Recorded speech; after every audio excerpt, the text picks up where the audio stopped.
Oui. Et Allô? bel bonjour, Otep King, illustre grand frère Jacques Nézy. Comment vas-tu? Eh bien, bonjour Jérémy, ça va bien, merci. Ça va, merci, gratitude. Alors, nous sommes avec Jacques Nézy, docteur en sciences politiques, haïtien. Et la question que nous nous posons aujourd'hui, c'est les liens entre le Venezuela et Haïti. Et tu sais, Jacques, j'étais samedi 3 septembre.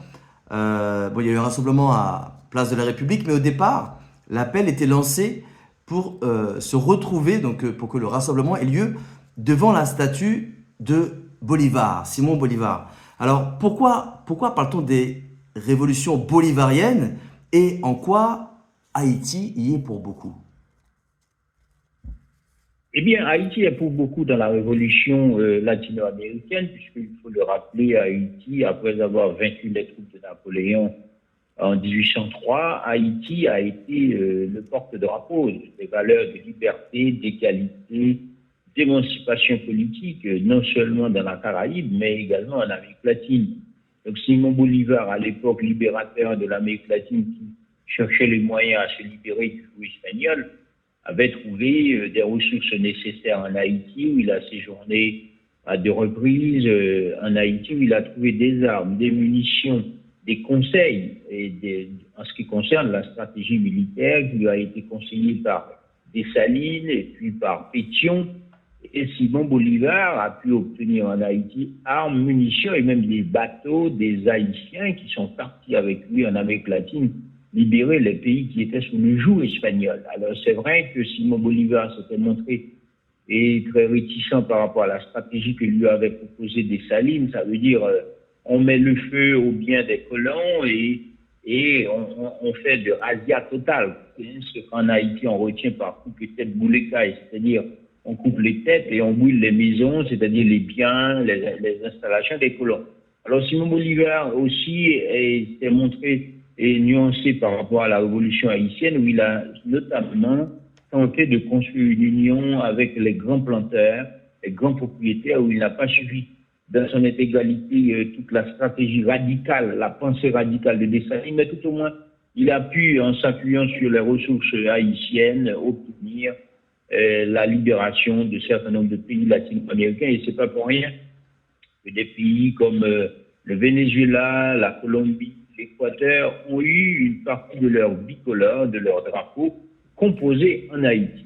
Alors, les Haïtiens, de leur côté, alors, ont manifesté toujours une entraide vis-à-vis du Venezuela, c'est-à-dire pour leur libération au XIXe siècle.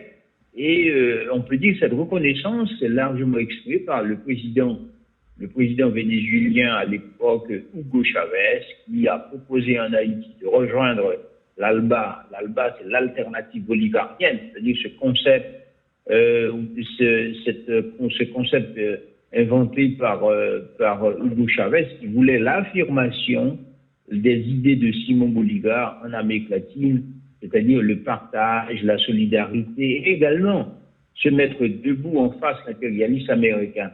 Alors, c'est vrai que Nicolas Maduro, on a toujours douté de sa capacité à garder le chavisme par les valeurs qu'il incarne, d'indépendance, d'émancipation, de progrès des peuples du Sud. Donc, Nicolas Maduro n'a pas pu donc honorer jusqu'au bout la pensée chaviste. Alors, Simon Bolivar en Haïti incarne non seulement cette figure, c'est vice-versa, hein, de la même manière que les Haïtiens partagent une relation fraternelle avec le Venezuela, qui est aujourd'hui en difficulté, mais le Venezuela aussi a manifesté sa solidarité à plusieurs occasions vers Haïti, notamment à travers le renversement du président Jean-Bertrand Aristide en 1991, qui à l'époque, le président Carlos Andrés Pérez a reçu de chez lui, l'a hébergé. Quand je dis chez lui, mais a reçu comme président vénézuélien, lui a apporté aide et solidarité. Et puis, en même temps, quand arrivait Hugo Chavez comme président, Hugo Chavez qui lisait notamment la révolution haïtienne, hein, et qui comprenait la nécessité d'intégrer les valeurs de la révolution haïtienne à sa révolution, ce qu'il appelle la révolution bolivarienne. Donc, pour dire très clairement, il y a un rapprochement entre ces deux peuples. Le peuple vénézuélien, qui, il faut souligner, il y a beaucoup d'Haïtiens qui vivent au Venezuela, de la même manière que le Venezuela se montre reconnaissant vis-à-vis de la contribution qu'Haïti a apportée au Venezuela lors de son projet d'émancipation contre l'Espagne. Très bien. Je confirme que d'ailleurs, lors du rassemblement donc, qui s'est déroulé finalement place de la République, il y avait de nombreuses Haïtiennes, de nombreux Haïtiens. Il y avait plusieurs drapeaux haïtiens qui étaient là. Et il y a une personne qui s'est exprimée d'ailleurs pour Haïti, on va dire, ou pour la communauté haïtienne. Alors, là, ce qui s'est passé, donc c'est quand même c'est très très fort, c'est un signal fort. Est-ce que, donc là, on parle de lien, de solidarité, et par rapport à la situation politique, ou peut-être les volontés du mouvement Trumpiste, je ne sais pas comment dire, enfin, du président des États-Unis Trump, est-ce que Haïti devrait s'inquiéter ou au moins surveiller la situation pour pas se laisser attraper aussi? Est-ce qu'il y a un lien ou on n'en est pas là pour l'instant? Évidemment, il y a un lien entre ce qui s'est passé au Venezuela et ce qui va se passer, ce qui est en train de se passer en Haïti, puisque le président américain est intervenu de façon brutale, de façon grotesque pour exfiltrer, arrêter et mettre à bas le président vénézuélien. Non seulement il a violé le droit international, mais également Haïti devait regarder ça de près, parce que les sources pétrolières haïtiennes sont trop proches des sources pétrolières du Venezuela.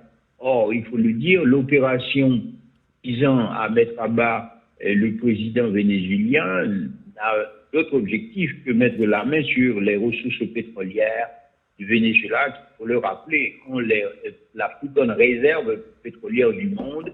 Et puis sur le plan géopolitique, c'était une façon de dire aux Chinois, halte là, puisqu'on sait très bien que la Chine a investi plus de 500 milliards de dollars dans l'hémisphère sud. C'était une façon de bloquer l'évolution de la Chine. Et puis en même temps, on sait très bien que toutes les ressources pétrolières du Venezuela sont captées au profit de l'économie chinoise. Donc c'est une façon pour les Américains d'arrêter la progression de la puissance chinoise dans l'hémisphère. Alors le côté pour les Haïtiens, là où ils doivent réfléchir, c'est que d'une part, Haïti est un État complètement effondré, avec une élite complètement délinquante pourrie, qui est dans l'activité de l'économie criminelle, c'est-à-dire la vente d'organes, la vente de drogue, de stupéfiants, la vente d'armes. Et quand on voit, ce sont les gangs qui occupent tout le périmètre, notamment de Port-au-Prince, de l'Artibonite et une bonne partie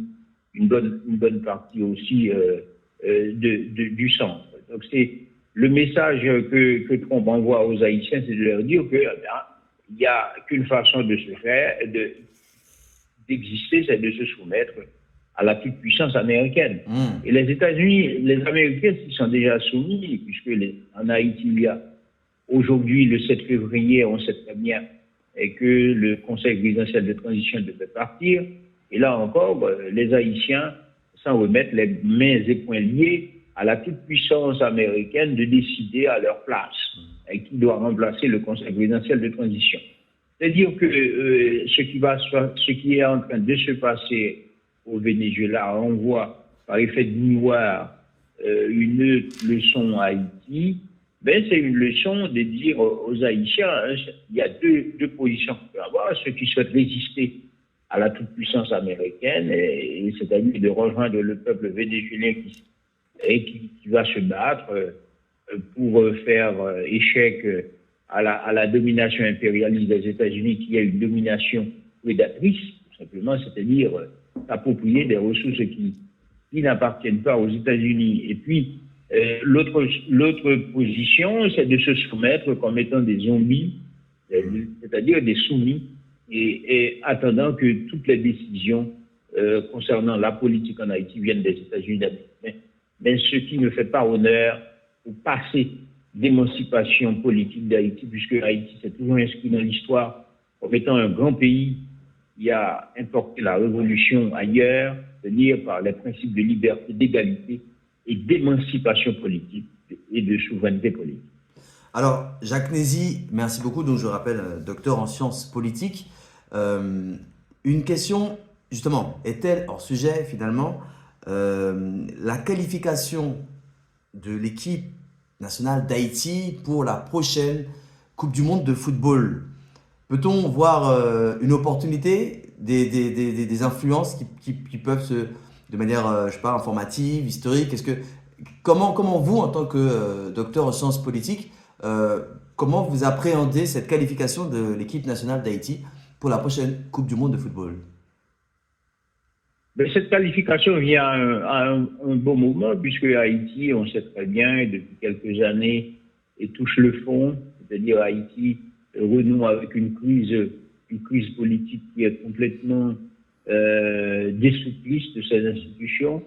Ajouter à cela, les Haïtiens sur le plan interne, n'arrivent pas à se mettre ensemble pour dégager une alternative et de construire des voies de sortie à cette crise.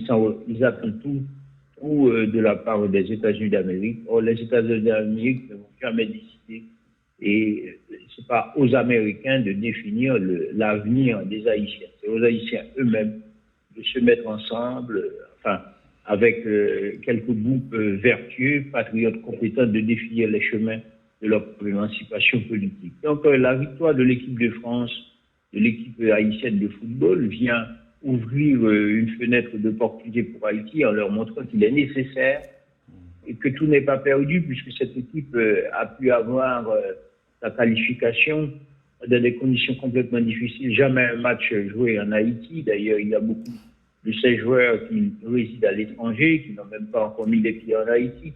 C'est dire qu'il y a troisième leçon à tirer, c'est que l'espoir d'Haïti vient de l'extérieur, parce que j'appellerais le cosmopolitisme, c'est-à-dire la réunion, l'agrégation de toutes les forces positives qui sont à l'extérieur et qui tentent à réfléchir, à proposer une alternative sérieuse sur le plan politique, sur le plan économique et sur le plan social à Haïti. Donc cette alternative, elle est possible et c'est ce que veut nous dire cette équipe nationale et c'est ce que aussi sa victoire et sa participation à sa qualification au mondial veut nous signifier. C'est-à-dire qu'il est possible pour Haïti de sortir par le haut et qu'il y a encore de l'espoir et que tout n'est pas perdu. Il reste aux Haïtiens de l'intérieur de s'inspirer et de s'inspirer de ce qu'on propose à travers cette qualification de la Coupe du Monde, les joueurs réunis au sein de l'équipe nationale d'Haïti. Merci beaucoup, Jacques Nézy. Merci beaucoup pour ta disponibilité. Et puis, à bientôt, peut-être pour d'autres informations autour d'Haïti, de la crise au Venezuela et la crise qui se passe un petit peu partout finalement, puisqu'elle est contagieuse. Et là, on parlait des liens entre le Venezuela et Haïti. Merci beaucoup, Jacques Nézy. À votre disposition et bon travail, Jérémy. À bientôt. Merci. Au revoir. Merci à toutes et tous. Alors, vous aurez remarqué que Jacques Nézy m'a appelé Jérémy. Maintenant, c'est Amonja. Mais ça, c'est un détail. Le sujet n'est pas là. On parlait de Haïti et du Venezuela. Merci beaucoup, Jacques. Merci. Merci encore. À bientôt. À bientôt.